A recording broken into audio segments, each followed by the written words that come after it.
Hello दोस्तों, तो कैसे हैं आप लोग। तो आप सबने अगली डकलिंग एपिसोड 6 की रिक्वेस्ट करी थी, इसलिए मैं लेकर आ गया हूं एपिसोड 6। तो शुरू करने से पहले मेरे चैनल को सब्सक्राइब करना ना भूलें। और हाँ, बता दूं कि ये एपिसोड एकदम लाजवाब है, इसलिए पूरा देखना ना भूलना। ओके, तो एपिसोड की शुरुआत वहीं से होती है जहां पर मियोना को पता चला था कि उसे अगली बोलने वाला लड़का कोई और नहीं बल्कि मिंटेन है। अब मियोना बहुत ज्यादा गुस्से में होती है। जीरो उसे शांत करने की कोशिश करता है, मगर मियोना बोलती है मैं कैसे शांत हो जाऊं, उसने मुझे बचपन में अगली बोला था, जिस वजह से मैं डिप्रेशन में रही। अब जीरो थोड़ा चौंक जाता है और बोलता है कि तुम पागल हो जो अगली बोलने की वजह से डिप्रेशन में रही। मुझे देख लो, मुझे हर रोज गालियां पड़ती हैं, मगर मैं आज तक डिप्रेशन में नहीं आया।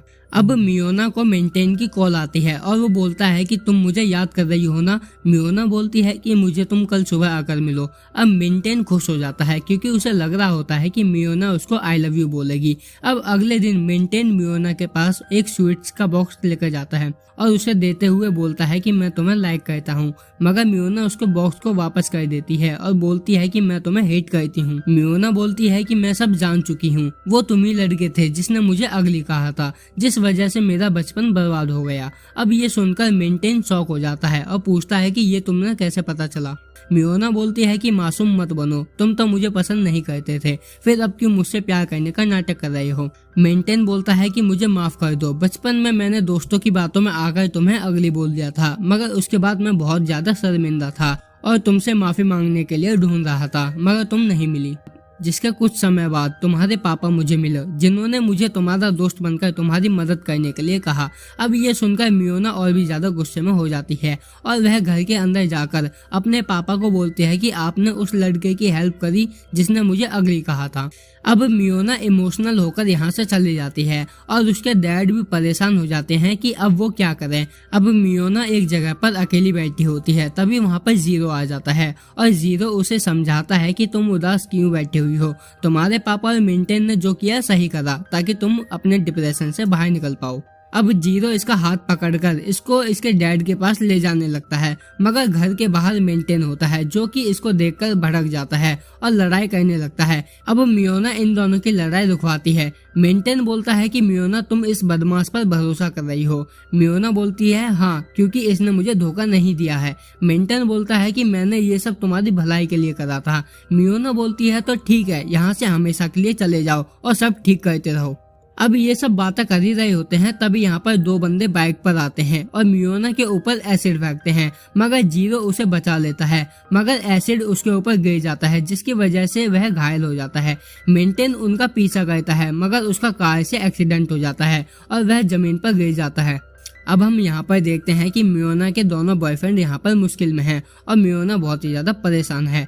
अब मेंटेन और जीरो हॉस्पिटल में है। मियोना मेंटेन से कहती है कि अगर तुम ठीक नहीं हुए तो मैं तुम्हें कभी माफ नहीं करूंगी। अब दूसरी तरफ विवाइन जीरो से बात करने की कोशिश करती है। अब जीरो विवाइन से कहता है कि मुझे पता है कि तुम मियोना से जलती हो और इन सब के पीछे तुम्हारा ही हाथ है, इसलिए यहाँ से चली जाओ। अब मियोना आकर जीरो से बोलती है कि मुझे माफ कर दो, मेरी वजह से तुम्हारी आज ऐसी हालत है, और ये बोलती है कि शायद अब मैं तुम्हें लाइक करने लगी हूँ। जीरो कुछ नहीं बोलता और सो जाता है। अब मियोना मेंटेन के पास जाती है तो वो उससे बोलता है कि जो मैंने तुम्हारे साथ करा गलत करा और ये इसी की सजा है, और शायद मैं अब तुम्हें लाइक करने लगा हूँ। अब मेंटेन की ये सारी बातें सुनने के बाद भी मियोना यहाँ पर कुछ नहीं कहती। अगले दिन मियोना जीरो से अपने दिल की बात करने की कोशिश करती है, मगर वो वहाँ से चला जाता है। अब स्कूल में मेंटेन एक अनाउंसमेंट करने वाला होता है, इसलिए वह सभी बच्चों से बोलता है कि सब तालियां बजाते रहना, क्योंकि आज मैं अपना प्यार कन्फेस करने जा रहा हूँ। अब मियोना यहाँ पर आ जाती है और मेंटेन अनाउंसमेंट करता है कि मियोना मैं तुमसे प्यार करता हूँ, आई लव यू। अब वो इसकी दिल की बात पूछने के लिए स्टेज से नीचे उतरता है, मगर मियोना सारी बातें याद करती है और वो बोलती है कि मुझे माफ कर दो, आज तक तुमने मुझे हर जगह पर सपोर्ट करा है, मगर हम सिर्फ अच्छे दोस्त हैं। अब ये सुनकर मेंटेन इसके गले लग जाता है और उदासी भरा चेहरा लेकर यहाँ से चला जाता है। आगे कंटिन्यू करने से पहले एक बात बतानी थी कि नया साल आने वाला है और मेरे 1000 सब्सक्राइबर होने में कुछ ही सब्सक्राइबर कम हैं, इसलिए आप प्लीज नए साल से पहले मेरे 1000 सब्सक्राइबर कंप्लीट करा दो। ठीक है, तो अब मियोना जा रही होती है मगर तभी जीरो यहाँ पर आ जाता है और बोलता है कि मियोना, मैं जब से तुमसे मिला हूँ तब से मेरी रातों की नींद उड़ गई है, इसलिए मैं तुमसे ये पूछ रहा था कि क्या तुम मेरी गर्लफ्रेंड बनोगी। अब मियोना ये सुनकर शॉक हो जाती है और ये एपिसोड यहीं पर खत्म हो जाता है। अब हम अगले एपिसोड में देखेंगे कि क्या मियोना जीरो को आई लव यू टू बोलेगी या नहीं। अगर आप भी देखना चाहते हो तो कमेंट में एपिसोड 7 लिखना मत भूलना।